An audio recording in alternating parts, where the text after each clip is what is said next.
Welcome to the Business Benchmark Group podcast, where you'll learn how to think strategically about your business and discover that while business is not easy, it doesn't need to be hard. With over 20 years experience in turning stalling businesses into thriving enterprises, here is your host, Stefan Kazakis, the founder and CEO of Business Benchmark Group. Hi, I'm Stefan Kazakis from Business Benchmark Group, and I guess what we have in line for you in this podcast is a bit of a sharing, a bit of a story. It really resonates with me, this next story and this particular client, because we all started somewhere, and like all of us, that start and that grind of moving something towards something can almost seem for others and not for us. And little do we know, with a bit of structure and a bit of thinking and a little bit of accountability, but most importantly, owning your plan and having something that you made reference. And we come across many clients and businesses, no different in our own business, for which our vision for the next 5 years, it's okay, and you have a license to change it as and when needed.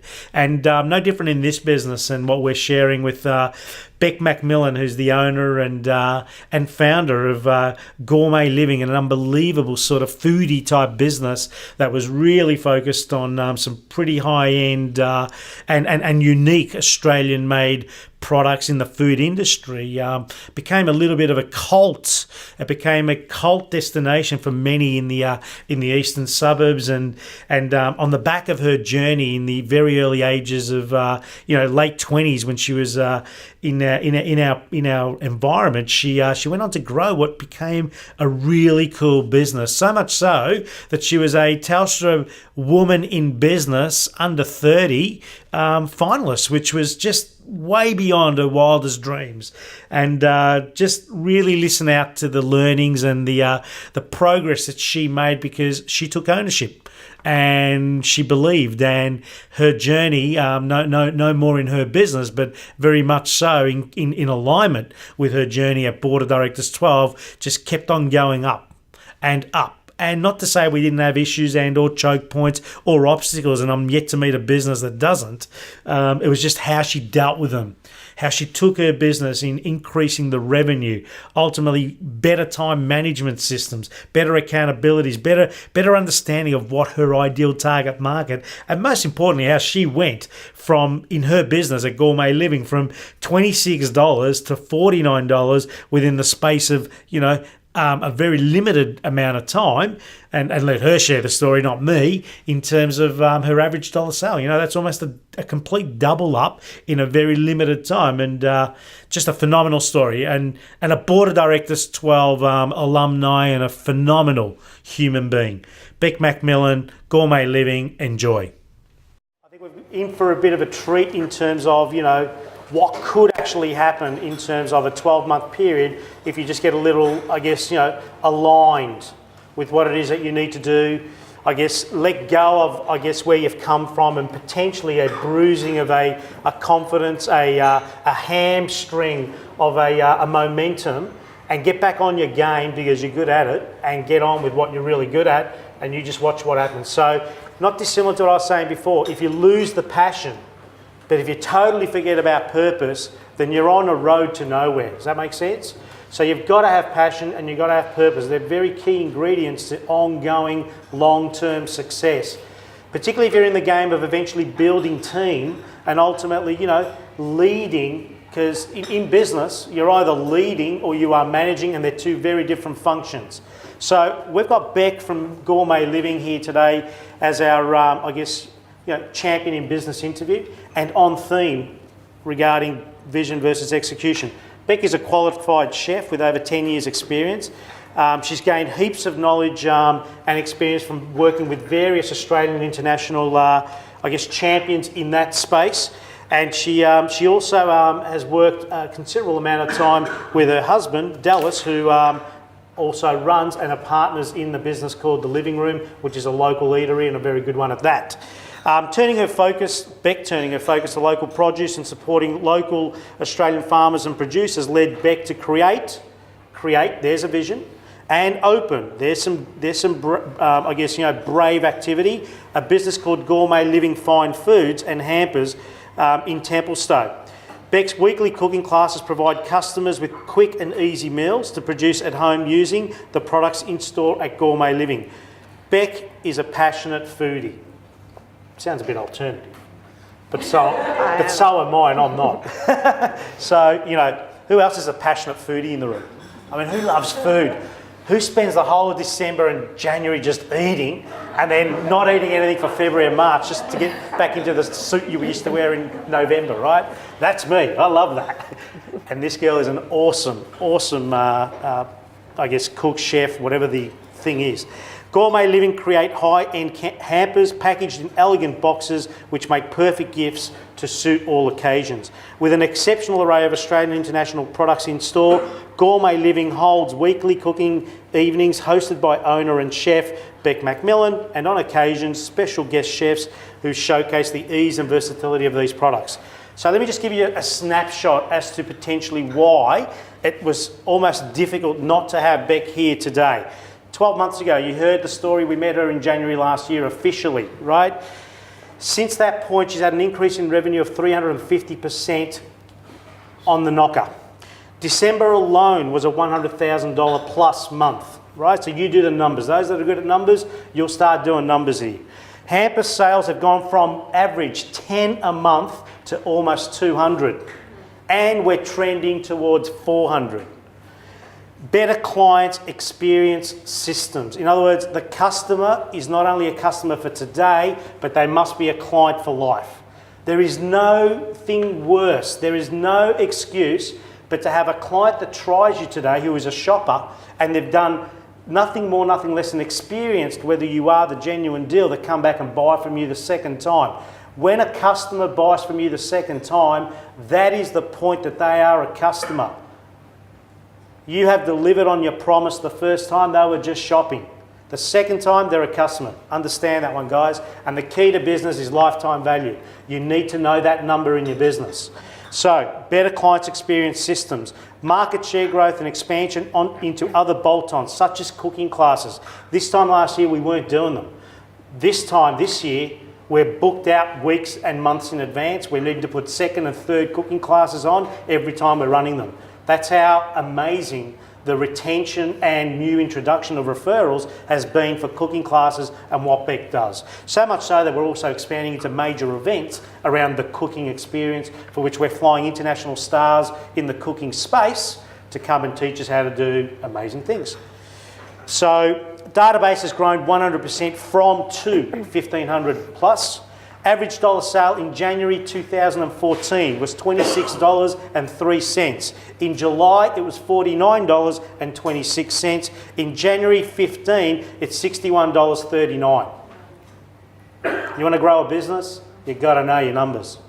You've got to understand where is the effort going and what have I just created in terms of value for the effort I put in building my business.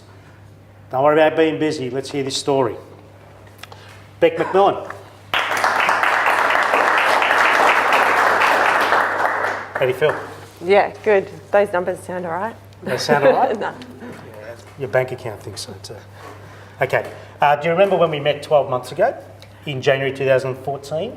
What was the crossroad at that point? I mean, I've painted a picture, but tell the crowd here, what did it feel like at that point? Well, basically, my busiest season was over. Christmas was done, and I looked at what was in the bank account and the debts that I owed to the creditors, and there was a massive problem. I was about to take on my quiet time, and there was basically I needed to make a change. At that point, I remember meeting Stefan, and I said I'm giving this 18 months, and that is it. I want to start a family, and if I don't progress this business in that time, I'm going to have to let it go and walk away. Yeah. So what was your vision? Let's go back a moment. I mean, you started the business, but what was the vision when you started? Yeah, so I always wanted to sort of promote local Australian producers. So that's the reason why I do this. And the vision was to create this hub where the local products are there, and I can teach everyone in our community about those brands and support them.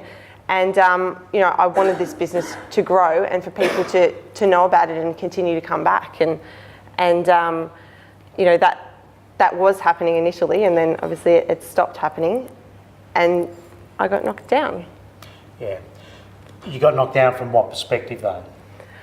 Well, I was, trying to grow the hamper side of my business and things like that, and I would continually get no's, and that would knock me down. I'd lose all my confidence. As in no's being rejection? Rejection. And who needs to be your best friend? Rejection. There was no wages. There was a year of me working 70-hour weeks, if not more, and not getting anything to show for it. There was zero profit, and definitely some changes needed to be made there. So if we think about, we've just heard a few of the from-tos in terms of results and outcomes, tangible results and outcomes. But what was the single change in terms of, you needed to happen for you to ultimately be here today, that ultimately is not just 18 months to go anymore, is there? What was the single change in the last 12 months? In regards to in the business? Yeah. Well, basically taking on someone to hold me accountable for all the goals or the vision where I wanted to take my business. I needed to understand the steps that were involved in that, how to get there, and someone to basically hold me accountable for all of that. And that wasn't going to be my husband or my family, even though as supportive they are. The last thing I want is to come home from a 70, 80-hour week and someone say to me, oh, well, why didn't you pull these numbers this week, and what happened in your business this week? So moving in with Board of Directors 12 really that was the biggest step for me and my business wouldn't have, grown to this level without that and what I've learnt from that.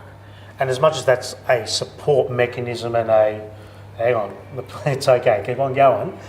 Ultimately, as a person, as an individual, as a business owner, did you start changing some of your identity? Definitely. I got all of my confidence and drive and ambition back because I realised, what these no's were meaning and how I could then turn them around to yeses or see them as a positive light. I could see that if they're not my customer now, if they're not saying yes today, they potentially will be in the future when they are ready and they understand, what my product and what my business can do for them. The cooking class aspect of the business also grew my confidence as well because I've learnt so much more about educating people in order for them to then, want to continue using my product and understanding what I offer. Yeah, so confidence, when you think about the word confidence, and for all of us in the room, confidence is such a recipe for success, and unhealthy confidence is definitely, it's an adverse factor, but confidence in terms of self-image, belief. But to get self-image and belief, you've got to have, clarity about what it is that's important in the next period. So I guess going from 10 hampers a month, which was a big part of the business back then, right? That was a core product, to 200 and going. What do you believe in terms of confidence and clarity has impacted that growth curve? So implementing quite a few systems into my business is what has helped with that growth. It's the main part of it. My sales structure, which I didn't know how to, follow up and things like that prior to all of this. My sales structure and the thorough follow-up process has really enabled me to grow that side of the business. I'm at the point which I wouldn't have assumed that I would be at, where I can now hire a sales member to take on my system and grow the sales side of the business also. Are you confident about that? I am confident because I've tested and measured my system. I know how my system works, and if we work together to adapt the system to her style also, we can hit our goals. I am confident that will happen because I've put the system in place to ensure that it does. Yeah. So when you think about the next 5 years, Bek McMillan, Gourmet Living, when you think about 5 years out, dare me say you need to walk those shoes today so that every decision is aligned to that. What do you see out there for you as an individual, as a business owner, maybe even an investor in the business, no needing to turn up every day? What do you see for your business 5 years out? Yeah, five years out, I do expect to be a business owner and not just, and the best business owner at that, not just someone who's in my business actually making every single hamper and being an employee in there. So that's how I expect my business to look, and I know that is definitely achievable. I expect to be doing over 600 hampers. Well, 600 hampers was the goal for 12 months, so 5 years, that'll increase quite a bit. But I expect to have a warehouse and have grown my brand where I can dispatch and create hampers from a warehouse. I will have my cooking school and my own commercial kitchens on site also, and my own range of products will be launched in the next 12 months. I know that these things will happen because I've already putting the systems in place, putting the plans in place, I'm setting the goals, and I know what could potentially go wrong and how I could fix that if that were to be the case. Do you think this will ever finish? No. This journey of being a business and growing a business? No. From what in Gourmet Living, or me as a Gourmet Living, when I first created Gourmet Living, I wanted to turn it into a franchise. That was my goal. I was like, one day I'm going to have this business and there's going to be heaps of them and it's going to be an empire. And then when I got knocked down, I was like, oh, maybe I can't do that, And now I'm back in that mindset where I can see, hey, actually, if that's the path I want to go down, it is achievable and I can have Gourmet Living as that brand. I think that's definitely the path I expect to see us in 5 years' time. And I definitely will have a family because I'll be no longer needed to be in my business 70, 80 hours a week. Yeah, well done. Looking forward to that. And again, that's it's interesting. Beck started year 2, her group started year 2 in Board of Directors 12 on Monday evening, and we had to put in our, make a note of our 12-month goals and our 90-day goals, and the 12-month goal is, what was the consequence of not, coming close or significantly moving towards the goals that we've put up there. And one of the consequences that we wrote is, there's a smiley face called baby with a question mark that might be compromised if we don't get proactive, not in having babies, but growing, which let me just say may need some practice occasionally. Because you just never know what you don't know. Might need some salt therapy occasionally. But more importantly, your baby called Gourmet Living, if we give that its full attention right now, with a harmonious alignment. In other words, I don't buy into work-life balance. That's bullshit. That's a book that should never be read. It's about harmony, guys. There's going to be times that you need to put in 24/7, and there might be 5 days in a row that you need to do that. But on the 6th and 7th and 8th day, you will spend time with your family, and you won't ever need to do the 24/7 again. That's called small business owner harmony. I'm going to do whatever it takes to deliver my goods on the promise every single time on budget for the customer and for me, and ultimately I'll have what is called the other side, called harmony for life. So the next 12 months, you've given us 5 years, the next 12 months is more of the expansion on the hamper side of business and the cooking classes. We're growing our average dollar sale up to about $85. I'll be doubling my revenue in the next 12 months. And hampers is a huge thing for us. I've got to definitely expand on the things that are working in my business, and the next 12 months is about going times 10 on those 2 avenues of the business. 4 major events per year is what I'm also going for, and those events are events to work with other businesses where we have similar target markets, and the events are designed to be mutually beneficial for everyone involved. So as Stefan touched on earlier, at the start of the year we brought in a chef from Italy, and we had a big cooking class which benefited a few businesses involved, and we'll be doing another one in a few months. And basically these events are designed to help grow my database, and I'll be doubling the database by the end of the year also. Excellent. So when I say focus sheets, what does that mean for you? Every single week I put down my 4 main goals for the week on the focus sheets, and those jobs are not things like that should be on your to-do list. Those tasks that I put on the focus sheet are tasks that are going to grow my business. And before Board of Directors 12, my to-do lists were huge and I would never accomplish everything, and nothing on that list was actually anything that was going to generate more business and help to grow my business. It was all just your day-to-day tasks. So default diary has been huge for me since I started Board of Directors 12, and I'm non-negotiable on the time that I need to spend in order to grow my business. And at first that was just making 5 phone calls a day to corporate companies for hampers and things like that, whereas now the tasks Telstra, stepped up another notch again. So are you okay for that? I am okay with that, and I'm excited about all of that. Okay, give us 3 tips. 3 tips for anyone that's at a crossroad, moving forward, obviously, because we're not going backwards. What are 3 tips that you can share for the room right now? Planning. Planning is very important. Like your vision, you've got to outline your vision. You've got to plan it basically. But the most important part with that is that when you're executing or leading to your execution, once you know the steps you need to take, you need to have someone holding you accountable. And I would have never have completed all the steps or executed out my plan if I didn't have someone there saying, hey, have you done this? And hey, did you take that next step? Because you get stuck in your everyday routine. Also, big ideas. I mean, brainstorming with your team is really important to come up with new ideas. And hearing their feedback on what could go wrong in the ideas that you might not see is really invaluable, because this new idea might be the next big thing for your business, as what cooking classes was for mine. I didn't want to do it at the start. I thought, it's so much work, it's so much effort.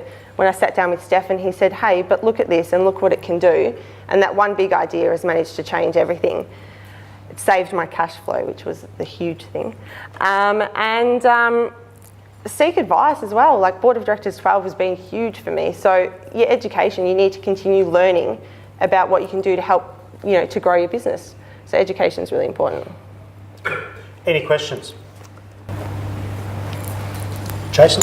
When you're talking about the sort of scaling up to go further, are you sort of nervous about investing further in things like that premises and commercial property, plant equipment and all of that? In your planning, is that sort of something that allowing for your cash flow, or you think you're investing or borrowing, or how are you? Yeah, so with the Christmas period that just went, there was no way we could actually produce the amount. We were struggling to produce the amount of hampers we had to from our store. So I have to make the investment for the Christmas leading up for a storage space or for a warehouse to have to produce those amount of hampers. And I am confident in it because I know that I'm putting the systems in place to ensure that I've got those contract signs and I've got those companies on the agreements, to order the hampers from me for us to grow. So it will be an investment at first, but I will obviously be doing the figures to ensure that there's going to be a return on that. Good question. Look, there's lots of gourmet hampers around, and at Christmas time you get inundated. There's ones coming from the United States. What makes yours so special? What makes yours stand out where people are buying your products rather than all these other hampers that come in and the other products you come in? That is a good question, and I there is a lot of competition out there. A lot of basically with my products, a lot of the products inside are most. Just be careful, you're on camera. Don't give away your special sauce kernel. I won't give it all away. 17 herbs and spices, just keep those ones up your sleeve, all right? Let's go. They're all Australian local products, so from small boutique producers. So you don't have those bulk mass-produced products in there which aren't of a high quality. So my products, the products I use are high quality, and I target the corporates or the people that appreciate high quality products. There's also the packaging and my boxes, and there's not a lot of companies that use the packaging that I use. A lot of the time they'd be thin sort of packaging. They're elegant and sophisticated. So obviously I direct it at the market that wants those sorts of gifts. Would it also be fair to say that there's enough for everyone? There is. There's a lot of businesses that do require hampers. So. And also enough for other hamper businesses to supply other businesses. That's correct. You just choose your patch. Grow that patch and you watch viral out what happens. Good question though. Interesting to see how you're going to answer that. Very good. Okay, one more question guys, so we can get rock and rolling. Leanne. It's great to hear Bek and David talking, that passion that comes out, and both of you turned out and just said that passion is just so important, because you just can't grow your business unless you have that passion about your product or about what you're selling, and it just came across usually. Yeah, thanks Leanne. I totally agree. Round of applause. Thank you. Hi, I'm Stefan Kazagas, and I sincerely wish you enjoyed every moment of that sharing from Bek McMillan at Gourmet Living. And that That was the sharing of a young woman that went on to become the finalist, a Telstra businesswoman under 30, a finalist, which was an unbelievable achievement. And for any one of us that understands what it takes to become a Telstra business, regardless of level finalist, that's not the Mickey Mouse Club. That is a genuine, bona fide, serious, straight down the line, high level award process that gets you into that very privileged group. So congratulations, Beck and Gourmet Living. And it was also pre first baby time, and Beck in recent times has gone on to enjoy becoming a mother and continuing to again in her own shape and shaping for the Gourmet Living business, continue to do a great job. So we're so proud of you, Beck, and we totally admire your journey. So Board of Directors 12, there's a new program starting and about to commence. And for those that have put your hand up to be part of this new group, we certainly look forward to going on a journey with you, as we do with every one of our clients that we work with. We love the journey. We love the hustle, the bustle, the good, the bad, and sometimes, and we need to be honest, ugly, right? But the more honest we are with each other, the more authentic we are in terms of what it is that works in our business, what it is that doesn't work in our business, and how is it that we're making a considered change in the right direction. Not change every day, that's no good for no one. But Stefan Kazakis, Business Benchmark Group, accountability, complete discipline and focus for what needs to be done, when it needs to be done, who it needs to be done by, and did it or did it not turn out the way you wished, where every small business owner can achieve big business success. For more information about Business Benchmark Group's coaching, education and training programs, visit businessbenchmarkgroup.com.au or call 039001 0878. If you liked this podcast, please rate it on iTunes, Stitcher or SoundCloud and leave feedback as well. Stefan shares so much value in all his podcasts, and we encourage you to go through the archives and listen to other episodes of the Business Benchmark Group podcast. Thank you for listening.